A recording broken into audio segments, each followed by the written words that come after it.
at some point, if you want to perform at the highest level, you need to, to surround yourself with people that can actually help you go through it.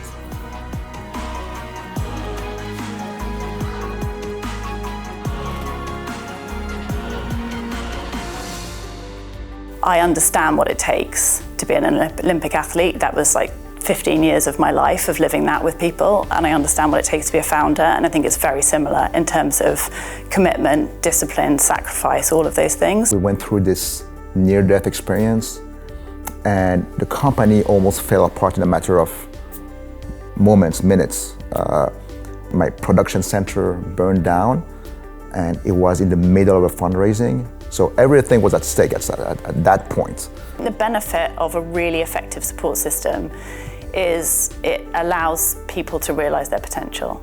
Because if you've got an amazing support system around you, you've got diversity, you've got challenge, you've got people that will really push you beyond often what you will push yourself. Ben provided a tremendous level of mental support to help us go through it. And I think I talked to him like multiple times a day.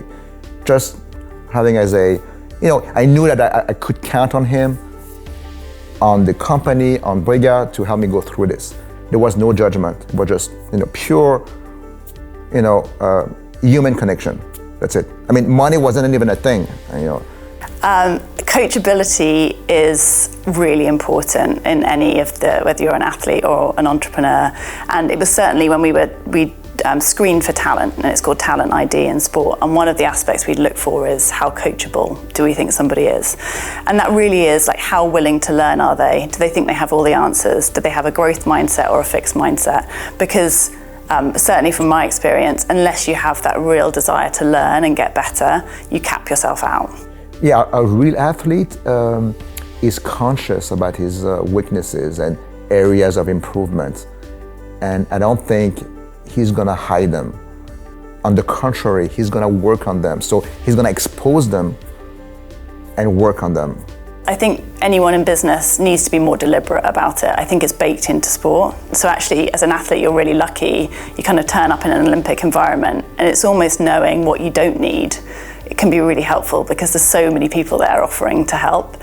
Whereas I think in business, you need to be really self-aware about your blind spots, the gaps, where you might need more, where you might have never explored what you're capable of. Because being vulnerable, it means also that you can actually, you're transparent and conscious about what you need to address and what you need to solve.